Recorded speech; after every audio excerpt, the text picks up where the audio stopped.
Let ABC be a triangle with in-center I and x-centers IA, IB, and IC opposite AB and C, respectively. Let D be an arbitrary point on the circumcircle of ABC that does not lie on any of the lines IIA, IBIC, or BC. Suppose the circumcircles of triangles DIIA and DIBIC intersect at two different points D and F. If E is the intersection of lines DF and BC, prove that angle BAD equals angle EAC. So we have triangle ABC here, which has in-center I and x-centers IA, IB, and IC opposite AB and C, respectively. We're going to choose point D, which is an arbitrary location on the circumcircle of ABC that does not lie on any of the lines IIA, IBIC, or BC. Suppose the circumcircles of DIIA and DIBIC, they intersect at D and also at a second point F. And we would like to know if E is the intersection of line DF with line BC. We would like to prove that angle BAD equals angle EAC. So in most USAMO problems like these, it often helps to define point X as a point on BC where this condition is actually satisfied, angle BAD equals angle EAC. Then we would show that point X is indeed E. In other words, it lies at the intersection with line DF, which is the line that joins the intersection points of the circumcircles of DIIA and DIBIC. So let's rename this point as point X, where angle BAD is equal to angle EAC. In other words, lines AD and AX are isogonal with respect to the angle bisector of angle A. And then we would like to show that, or prove that point X is actually E. So let's begin by noticing a very interesting thing here. Point X, the result when point D is force overlaid about A in triangle ABC. Now, using force overlay inversion, any point on the circumcircle of ABC is going to map to a point on line BC. If you have any point D on the circumcircle of ABC, the force overlaid inversion about A in triangle ABC would return a point on line BC such that lines AD and AX are isogonal. In other words, angle BAD is equal to angle XAC. So yes, point X is defined as that point, and it also lies on line BC. So we can say that indeed point X is the result when D is force overlaid about A in triangle ABC. Now, by this force overlaid inversion, we know that AD times AX equals AB times AC. Now, if we were to reflect X over the angle bisector of angle A, let's draw the angle bisector of angle A here. It's the line that contains points AI and IA. If we were to reflect over that line, let's use a lighter shade of blue. Reflect point X over the angle bisector of angle A. Point X would end up somewhere here. We don't know that it lies on the circle, but we suspect it does. But clearly, it lies on line AD. Because, remember, there are reflections over the angle bisector of angle A. So what else do we have here? We have that AD times AX, let's call this X1.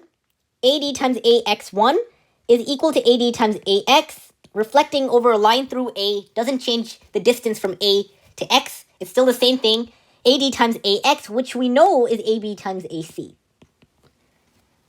So AD times AX1 is AB times AC. But what else do we know about AB times AC? Well, that's equal to AI times AIA, because point IA is the result when point I is force overlaid about A in triangle ABC. So AD times AX1 and AX is actually equal to AI times AIA. We can say that via power of a point, point X1 lies on the circumcircle of triangle DIIA. We can do a similar thing for the circumcircle of DIBIC. Suppose we reflect X over line IBIC to this point here. Let's call that X2. We claim that point X2 lies on the circumcircle of DIBIC, and the proof is very similar to what we did for point X1. If we reflect point X1 over the bisector of angle A, and then reflect it over IBIC, which is perpendicular to the angle bisector of angle A. Remember that ABC is the orthic triangle of IAIBIC, so IAA is an altitude of that triangle, and IBIC is the perpendicular side. So it's a perpendicular line. If we reflect across a line, the angle bisector of A, and then a perpendicular line to that, if you perform two successive reflections across perpendicular lines that both pass through A, the initial point and the final point are going to be reflections of each other over A. So AX1 is equal to AX2. And we have AD times AX2, power of a point all over again. So this is power of a point. AD times AX2 equals AD times AX1, which from earlier was equal to AB times AC. But now that's equal to AIB times AIC. AB times AC is obviously equal to AIB times AIC, because points IB and IC, when we force overlay about A, one maps to the other and vice versa. So this is equal to AIB times AIC.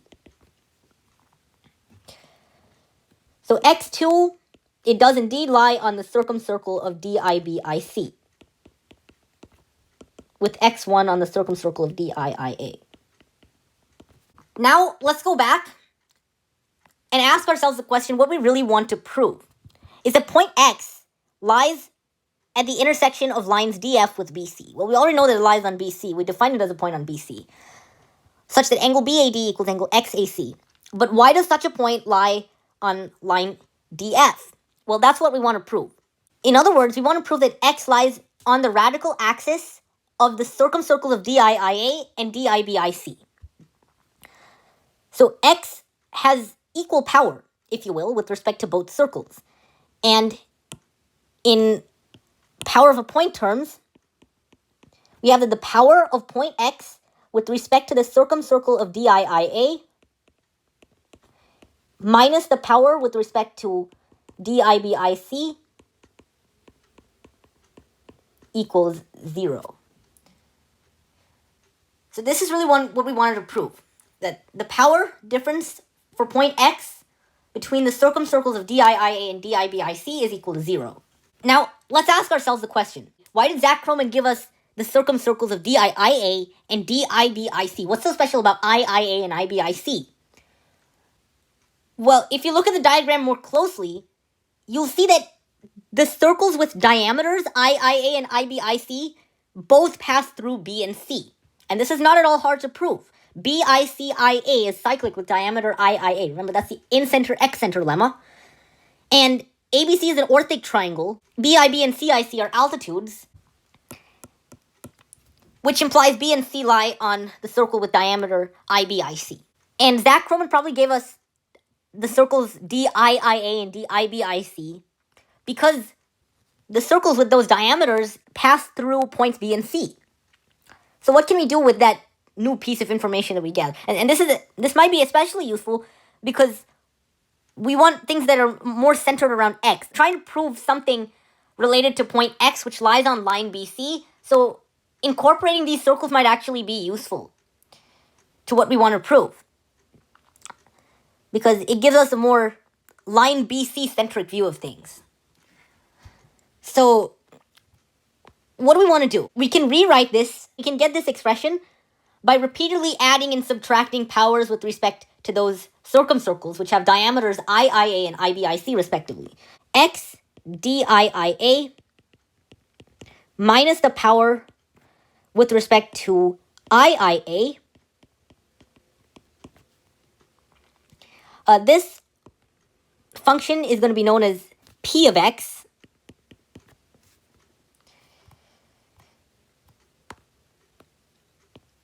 But then we would have to add back the power with respect to IIA, BICIA, and then subtract the power with respect to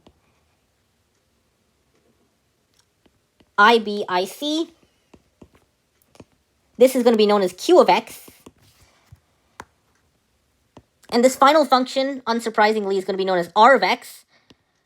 We add the power of X with respect to IBIC, and then subtract DIBIC. There. We got the original function, but through a sum of three functions. P of X, Q of X, and R of X. And it's our goal to show that P of X plus Q of X plus R of X is equal to 0, since that would prove our point. if x lies on the radical axis of diia and dibic, then this thing needs to equal 0. But that thing is just the sum of p of x, q of x, and r of x, because these cancel out.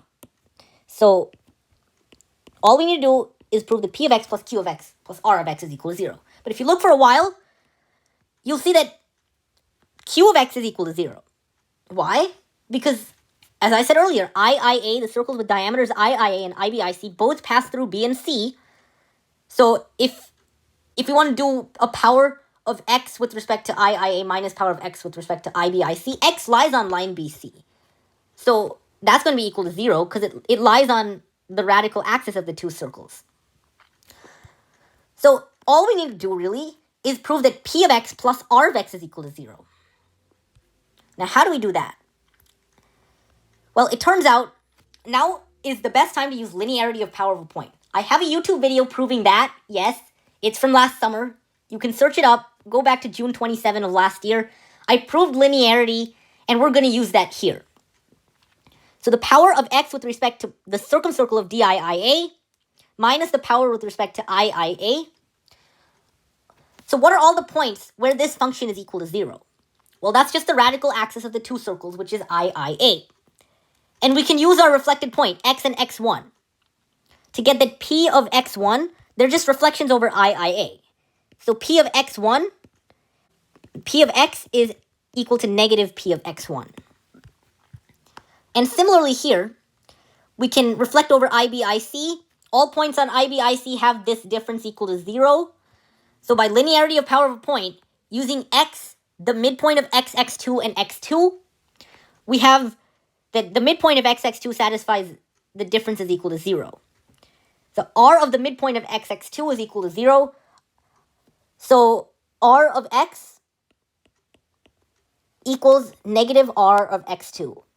So we need to prove that minus p of x1 minus r of x2 equals 0. I don't much care for the negative signs if it's equal to 0. Whatever, just use p of x1 plus r of x2 is equal to 0. Now, if we want to prove this, let's just write it out.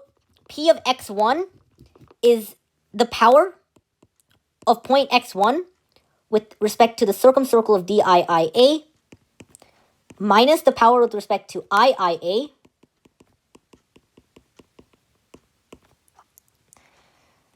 and r of x2, the power of x2 with respect to the diameter IBIC circle, which also passes through B and C, minus the power of x2 with respect to dibic.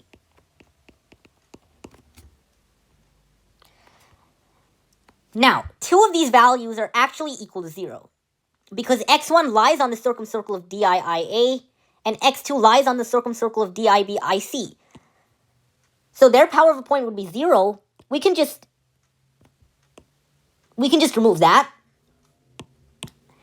And so all we need to prove is that this expression is equal to 0. The power of x2 with respect to the circumcircle of IBIC, diameter IBIC, minus the power of x1 with respect to the circumcircle with diameter iia is equal to 0.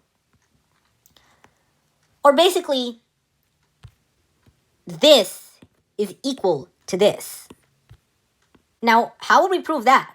The power of x1 with respect to the circle with diameter iia, just reflect over the diameter. That's not going to change the power anyway. It's still going to be the same thing. The distance to the center doesn't change. It only depends on the distance to the midpoint of iia, which does not change if you reflect over iia. So reflect both points back to x, and this is what you want to prove. The power of point x with respect to iia is equal to the power of point x. When you reflect x2 over IBIC, you get x back again. X IBIC. So all we really want to prove is that x has equal power with respect to the circles that have diameters iia and IBIC. But this is obvious because x lies on the line that joins the intersection points of those two circles. Both circles pass through B and C, and x lies on line BC. So it lies on the radical axis, it has equal power with respect to both circles, and therefore it has equal power with respect to diia and dibic. Therefore, x is equal to point E, which lies on line DF, and we're done. We just solved the USAMO problem number 6 from 2023. Thank you for watching this YouTube video. Please follow our channel if you would like to see more videos. And let's get to 400 followers before USAMO cutoffs are released on Thursday, February 29.